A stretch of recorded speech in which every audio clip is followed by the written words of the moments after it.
Guys, if you are thinking about buying a house or you've never bought a house and you think you can't buy a house, you got to listen. My name is Farrell Hogenauer. I am a real estate agent in Scottsdale, Arizona, and I am sitting here with one of the most badass lenders, Katie Gerken. Thank you. Hello. Hi, how are you? I'm good. Good.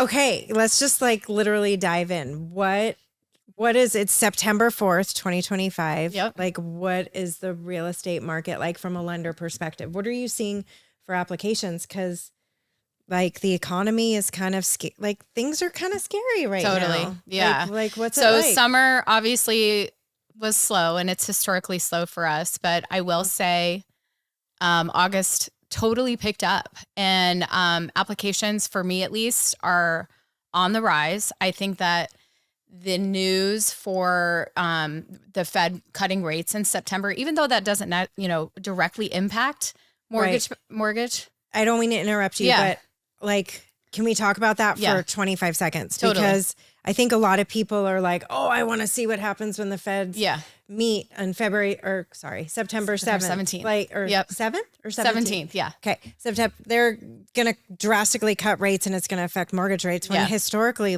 mortgage rates go up. Yeah. So right now, when Jerome Powell did indicate that we are going to be having a rate cut September 17th, it's kind of funny, not everybody knows this, but rates are already reacting with that news to follow. So we've had some really good rate improvement in the last couple of weeks.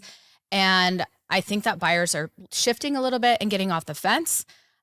So for example, this month, for September, I've got 5 deals on my desk. That's awesome. Yeah. That's 1-ish higher than my normal 4-ish average. So I'm taking it as a huge win. So I think that activity is picking up. I think that definitely people that were on the sidelines are maybe coming off a little bit and getting excited about that September 17th announcement. That's really cool. Yeah. Are you seeing a lot of, are buyers still getting homes for lower prices? We historically have more inventory on the market than we've had in a really long time. Yeah. I think the last number was we've had over 24,000 listings on the market. And we've been in a seller's market for the last couple of months. But if you look at kind of projections, we're kind of moving more towards a balanced-ish market and kind of all the cities all over the valley. Right.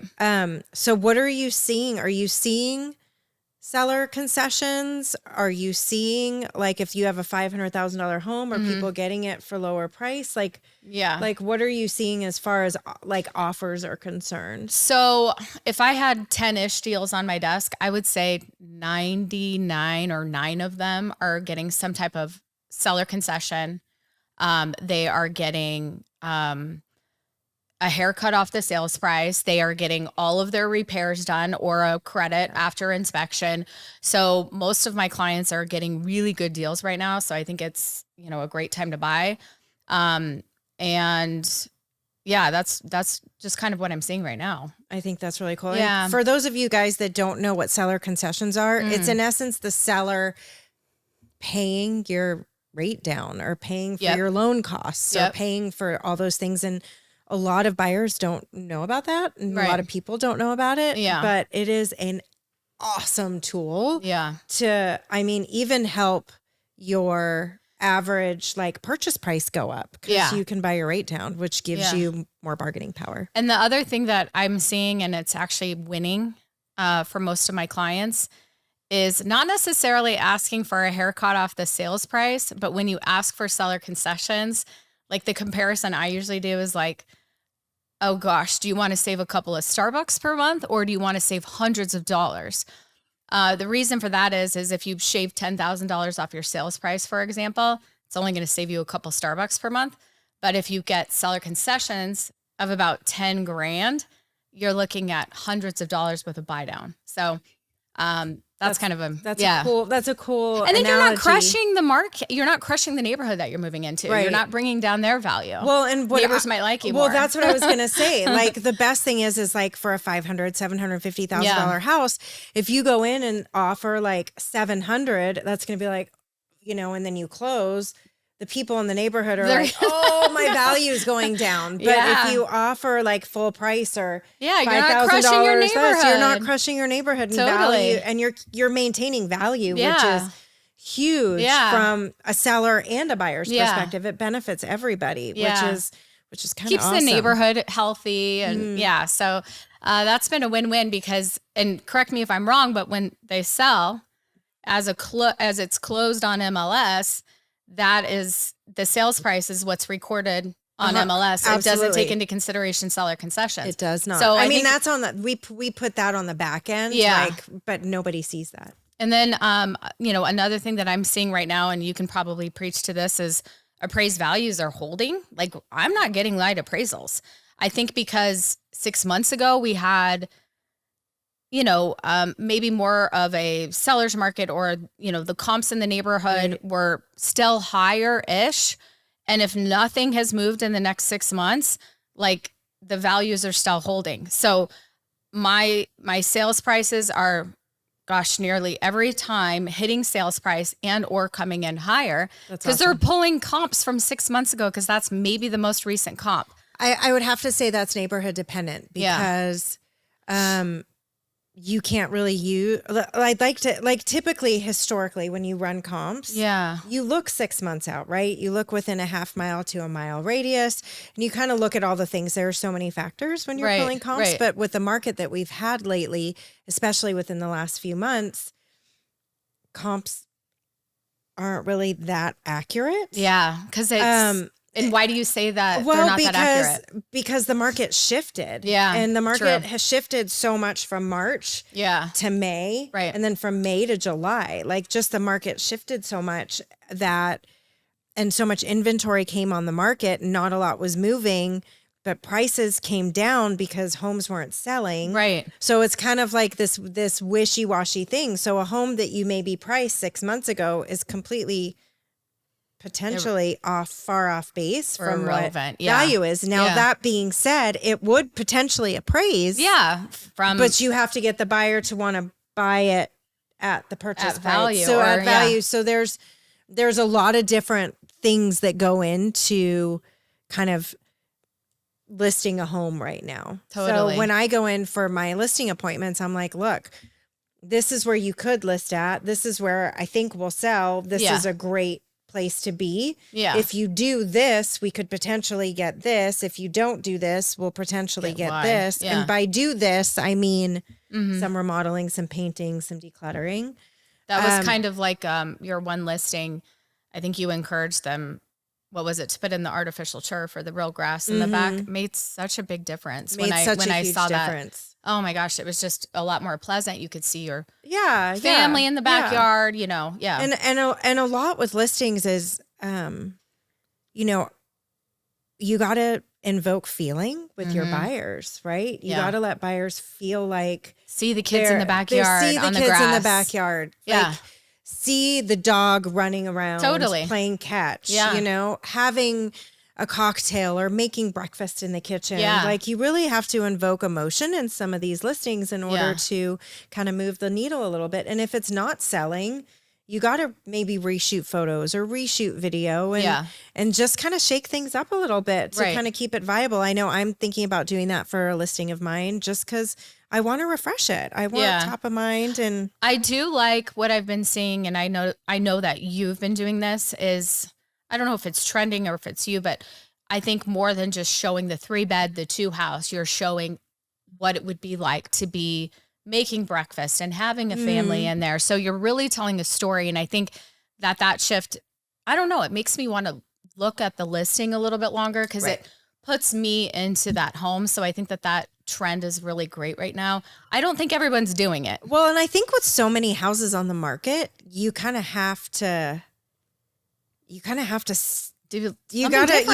outside the box a little bit. You got to change and shake things up because otherwise it's just a run-of-the-mill listing that might get passed over. Yeah, and sure.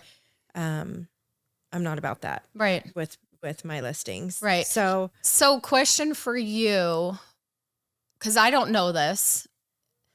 In the luxury market, do you think that those sales prices and or those values are coming down in the last 6 months, like your average $600,000 or $700,000 houses. Are the luxury listings? And when I say luxury, let's go $600,000 or $700,000 in Phoenix isn't luxury, right? When I'm speaking on luxury, let's call it like over 1.5. Is that Okay. would That's you fair. consider that luxury? Yeah. Okay, in Phoenix, In some areas, some parts of Phoenix. Yes. Okay, so it's so funny to me how luxury in some areas is so different than luxury. Oh yeah, 1.5 in Scottsdale is totally different, or right. even just like in California, I know. like a shack is $1 Can you million, imagine? right? I know. So I'm funny. just curious, like, let's call it north of 1.5 in Phoenix. Do you feel like those values are shifting or decreasing as much as, say, your $500,000 or $600,000 or $700,000 house? I think it all depends on what the house offers. Yeah. If it's a gut, Yeah. no, they're not. Yeah. If it's been remodeled, if it's move-in ready, values are holding. And Yeah. actually the luxury market hasn't really taken that much of a hit as kind of some of the other price points, just because it's a different client. It's a different client. It's a totally different client. So they've got the I cash, would say they've got the money. the majority of luxury homes are, holding value to a point as long as they're being scooped up. as long as they're priced appropriately. Yeah. And the sellers are open to doing the things that need to be done to getting it sold, and then pricing it appropriately. Don't overprice it thinking that you're going to get your value from 3 years ago. And I feel like, or at least on my desk, I feel like sellers are finally kind of coming to the realization that they might have to be giving, or might have to be giving a some. I guess it depends on the client, right? It totally does. Yeah. I feel like they're finally at the point, at least on the last couple I've done, that they're kind of buckling a little bit. Not buckling, but because they want to get it sold. Most sellers aren't selling because they want to. They're selling because they have to. Yeah. Okay, let's shift gears. Okay. Because I want to talk about first-time home buyers, down payment assistant. Totally. You are a lot of lenders shy away from first-time home buyers, down payment assistants, when those are the people that appreciate buying a house the most. They have my heart. They're the most so gracious. Mm-hmm. And awesome. Appreciative. Yep, you and I have done a first-time home buyer, and gosh, it appraised for hire. It was so good. Are you going to tell the amount? It was the best. So this first-time home buyer, the house was underpriced by a little bit. We beat out 12 offers. Mm-hmm. And it appraised for $20,000 more. My clients, and you got seller concessions. And we did got, a buy down. oh my God, $10,000 in seller. It was so good. But let's talk about down payment assistance and first-time home buyers, because that is your wheelhouse. It is. And that's what we want to talk about, because it is such an untapped market, and people that are renting really can shift those dollars into a mortgage for really next to nothing. Totally. So I would say down payment assistance is something that, if I'm being honest, not very many people are really diving into. Yeah. And I'll give you the honest truth on it. We are not handsomely paid on it. The company isn't handsomely paid on it. Oftentimes the loan officer isn't handsomely paid on it. I look at it a little different than that. And I look at it as more families that I get to touch. So I'm getting multiple transactions, not just transactions, but families helped under my belt. And I look at it more of helping more people rather than getting paid a lot of money on one deal. So I started that business back in 2019, really focusing on down payment assistance.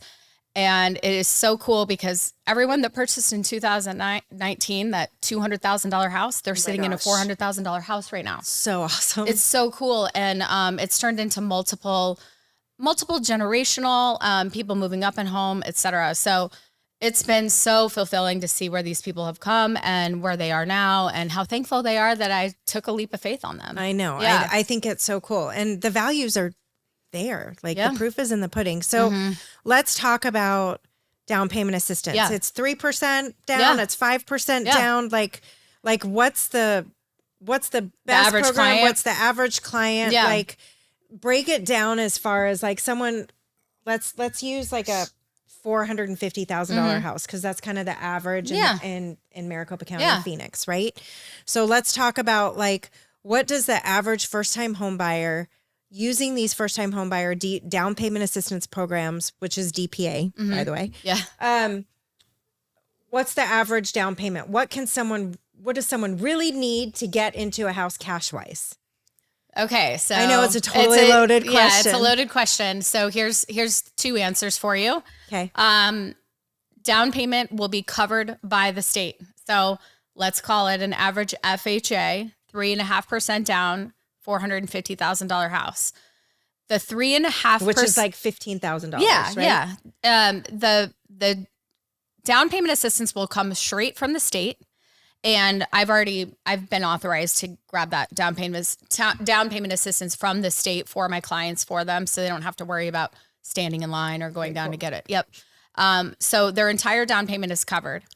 And then in this market, at least right now, I'm also kind of encouraging or hoping that my realtor partners can get seller concessions. Heck yeah, so, we can. Yeah. Negotiate. Right? Gotta negotiate, yeah. So we've got your 3.5% down covered by the state. I'm authorized to do that. And then I have a fabulous realtor partner like yourself that can grab some seller concessions.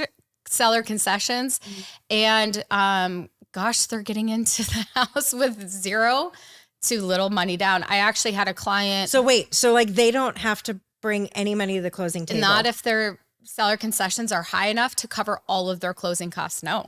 I actually had a guy get his earnest money back. He put $2,000 on the earnest money for the purchase contract. The realtor got so much seller concessions that the earnest money came back. So he got a $2,000 check cut back to him at closing. That's amazing. Yeah. That's it's so good. So cool. It's so good. I mean, there are, what's the hook? So what's the hook? Why are people? So can we back up for a second? What is the average? So on a $450,000 house, 3.5% down payment assistance from the state. Let's say no seller concessions, just for fun, right? Yeah. Just in case. Yeah. What is the average payment? Closing costs? No, like payment. Can you like? So gosh, the new, depending on if there's buy downs, right. I would say, if I'm being honest, it's probably $2,800 to $3,200, depending on So that's an average. Like most mortgages are rent payments. Yeah. Like 3.2. Yeah. Or between $2,400 and $3,200 a month. So that's like so reasonable. Yeah. Yeah. And I mean, it takes a lot of negotiation, if I'm being honest. Like if this seller, if my realtor partner can go in swinging and ask for all of those seller concessions, like not only can we get your closing costs covered, but we can work in a buy down on top of the down payment assistance from the state. Like it can get pretty massive. That's awesome. Yeah. What else do we need to know about these programs? There's obviously, qualifications that go towards each one of these, but the old news, or at least back in the day, it was always a 640 credit. It was always a 640 credit, and we had to get to a 640. And now we have a program that can go down to a 600. And, That's amazing. It's not that bad. So 600 is kind of the new win for us, I guess, in regards to down payment assistance. I'm so drilled to say 640, but it's 600 now with a program that we provide. So literally anybody, if somebody's renting and they're thinking about buying, like just get pre-qualified. I always tell people that's like where I want to shake anybody them. that's like, I want to rent a house. Right. And I'm like, have you thought about buying? And they're like, no. And I'm like, look, just if you want to rent for another year, fine, Yes. whatever. But please talk to a lender. just for fun. Like there's no cost. No. And like, it's literally, if you buy a house, it's a bank account. Like you're literally putting your mortgage payment is roughly putting money into a savings account while paying down debt like every month. Like Yeah. why wouldn't you want to buy a house, especially with these down payment assistance programs? Yeah, Like they're just, amazing. Like it doesn't I honestly, make sense to me. like, Like people need to just jump in. I just want them to take the leap and make the phone call. I honestly think that people are nervous. Oh, so and scared. They're so scared and they're so embarrassed about maybe something that happened 2 years ago on their credit. But I think we're here to help. Like, I think the vulnerability of people having someone like deep dive into their finances is like, it freaks me out. And I'm in the business. I know. Like, but so it doesn't freak me out because I see it all. And I have to say, guys, like Katie is a total nerd. Like she dives deep and loves numbers. Yeah. Like she'll like scribble it on a notepad, on a napkin. Totally. Like she's badass. I'm old with it. school. Like if I'm at a coffee shop and you need something crunched out and I don't have my laptop, I can do the old school math. I think it's so good. So moral of the story is like, just take the chance. Anybody. I'm really speaking honestly, anybody, like just pick up the phone and like, just see where you're at. It could be 30 days. It could be 6 months. I'm working with, bless her heart, we're going on 2.5 years. Oh, one of my best, it's fine. One of my best clients, like, I love the story. She called me, she was getting a divorce and she's like, I want to buy so bad, but I can't. And I'm like, look, we're going to go through it. But you know what? She checked with it. This was like 8 years ago. She was one of my first clients. You know, she checked with a lender and it took her 18 months and she got into a house. Totally. And she was a first time home buyer in her early 40s and she by herself. Aww, and it took her a minute. Best. Like it took her a minute to pay off credit and get her credit score, but it was so worth it. I bet. Yeah. Happy. And she still talks about it. Like I've had a handful of those stories and they're the best stories. I love all my clients, but if you had to pick a favorite. But no, I could never. But working through those people that are going through divorces or had credit challenges or anything, and then working with them for a year or 2 years, and then getting them to the finish line, literally is the best feeling ever. Yeah, I love totally. It so much. Let's be honest. There's a lot of people struggling right now, and if we can just be there to help or guide, like that's what I'm here to do. Yeah. So, okay, Katie, in closing, what's your last token for anybody? And then tell everyone where they can get a hold of you. Oh gosh. My last token for anybody is just make the phone call, take the leap of faith, call your lender and see where you're at or where you need to be. Again, it could be now, it could be 30 days, it could be 6 months, or like my client that I'm working with now, it could be 2.5 years. Like, I just think people need to know. I want people to buy a home. I want to see people win. I want them to build generational wealth. I want them to have this for their children and their children's children. So just take the leap of faith and pick up the phone and call your lender. And you can get a hold of me. You know where to find me, but well, tell everybody. Look at the camera. So, looking at the camera, so you can call my cell phone. I am a one-woman shop. I am not a big team. So you're gonna get me, and it's my real cell phone number that my kids and husband have. So, 480-239-4078, and then you can always find me on Instagram too. Awesome. Yeah.